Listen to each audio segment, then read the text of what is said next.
Pasados 23 años había regresado. Probablemente suene irrelevante y no les importe, pero eran tiempos difíciles, noches largas de horribles insomnios, de muchas tristezas. Me había preparado para regresar desde el momento en que salí.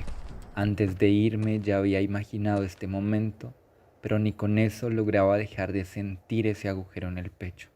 Durante todos esos años había pensado en esto. Puedo escucharme tonto, pero la verdad es que yo me fui por el mero gusto de regresar. ¿Le sirvo agua panela? Sí, por favor. Y oiga, ¿dónde están las gallinas? Cuando me trajeron aquí, no habían gallinas.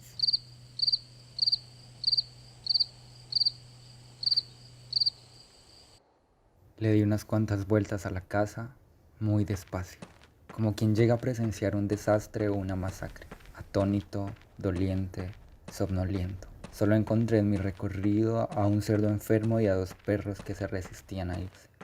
Muchas cosas daban ganas de salir corriendo. El árbol de guamas estaba seco, el cultivo de cacao se había extinguido casi por completo.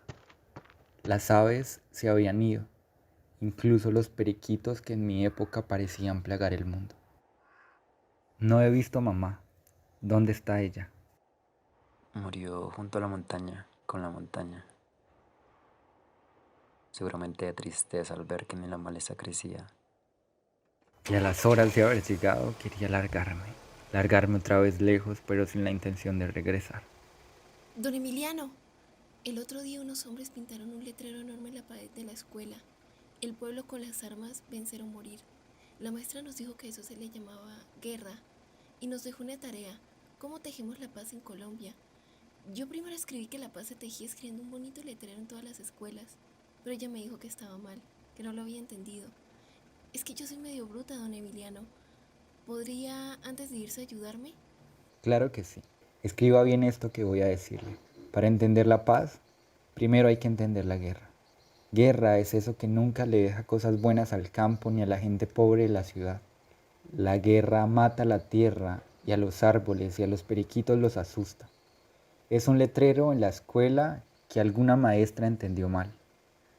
Guerra es cuando esa maestra le pregunta a su alumno cómo hacer la paz sabiendo que el niño tiene hambre, que le pegan en la casa y que probablemente toda su vida se la pase trabajando para otros. Muchas guerras han terminado en manuscritos de paz que se queman, pero la paz no puede quemarse. Se lo digo yo, mijo, que he estado en guerra conmigo mismo por mucho tiempo. La paz es entonces madrugar para arar la tierra. La paz es cuando por fin el asadón vence el rifle.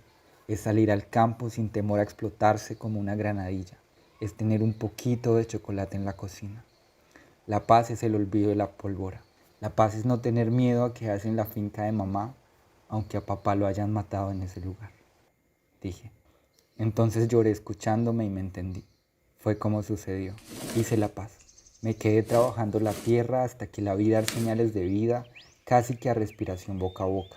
La trabajé hasta que pude quitar el primer racimo de bananos, unos 19 años después. La trabajaré hasta hoy y ya no más. El lugar está apartado en la tumba de mis ancestros, de mis papás y mis hermanos. Ahora tengo que irme.